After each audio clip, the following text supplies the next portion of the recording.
Main उद्देशासाठी इथं admit झालोय. ह्या केंद्रामध्ये आपण जॉईन झालोय. केंद्र म्हटलं की हॉस्पिटलचाच एक भाग असतो. तर इथं ज्यावेळेस आपण एखाद्या केंद्रामध्ये किंवा एखाद्या हॉस्पिटलमध्ये ज्यावेळेस आपण येतो त्यावेळेस आपण कशासाठी येतो? इथे येण्याचा काय उद्देश असतो आपला? तब्येत नीट करण्यासाठी. अजून माइंड चेंज करण्यासाठी. ओके. अजून राठोड बोला. कशासाठी येतो आपण केंद्रामध्ये? केंद्रामध्ये येण्याचा आपल्याला फायदा काय होतो? व्यसनापासून लांब राहतो इतर जनरल बाब आहे, त्याचा राहावंच लागेल. परंतु अजून आपल्याला काय काय फायदा होतो केंद्राचा? काय फायदा होतो आपल्याला? तुम्हाला काय फायदा झाला आतापर्यंत केंद्राचा?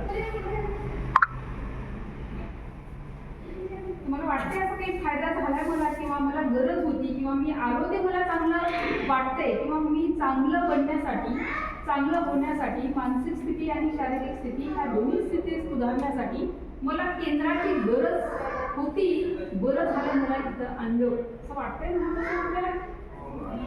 मग काय वाटतं? आपण आपल्या कार्याचं नियोजन एक सुपद्धतीने किंवा एक विशेष पद्धतीने आपल्या गोलकडे चालवलं आहे कार्य करत करत करत. बोला काय वाटतं तुम्हाला? इथे आल्यानंतर आपलं आयुष्य वाढतं. आयुष्य वाढायला नक्कीच खूप मोठी बाब आहे. जीवनात काय बदल झाला असा आयुष्यात? बरोबर आहे तिचं पॉईंट काही चुकीचं नाही आहे की आयुष्यात काही बदल झाले आपल्या. आलो तेव्हा काय कसा चेहरा होता आणि आज कसा चेहरा आहे. तिचा चेहरा बघतात किती अशा आज सगळे फ्रेश वाटायला लागले. आपल्या प्रत्येक नखापासून केसापर्यंत हा बदल प्रत्येक दिवशी आपल्यामध्ये, आपल्या वागण्यामध्ये, आपल्या बोलण्यामध्ये, आपल्या राहणीमानामध्ये, आपल्या उठण्या बसण्यामध्ये प्रत्येक कृतीतून हा बदल तुम्हाला किती जाणवतो माहिती नाही, पण आम्हाला तर जाणवतो. म्हणजे आलेला दिवस कसा असतो आणि जाताना दिवस कसा असतो बदलून जातो पूर्णपणे. जसं पूर्वी होतो हा व्यसनमुक्तीचा जो प्रवास आहे ना, हा रिकव्हरीचा प्रवास आहे आपला. ही रिकव्हरी आहे आपली.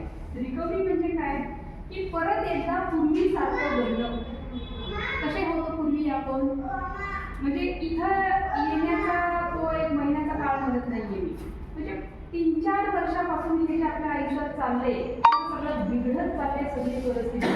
मग ती कौटुंबिक स्थितीमध्ये असेल, कौटुंबिक ह्याच्यामध्ये, शारीरिक ह्याच्यामध्ये असेल, मानसिक लेवलवर असेल, आर्थिक लेवलवर असेल, व्यावसायिक लेवलवर असेल, सगळ्याच लेवलवर म्हणजे एकदा सगळं बिघडत गेलं का बिघडलं की सगळं बिघडलं, चांगलं की सगळं चांगलं असं नसतं.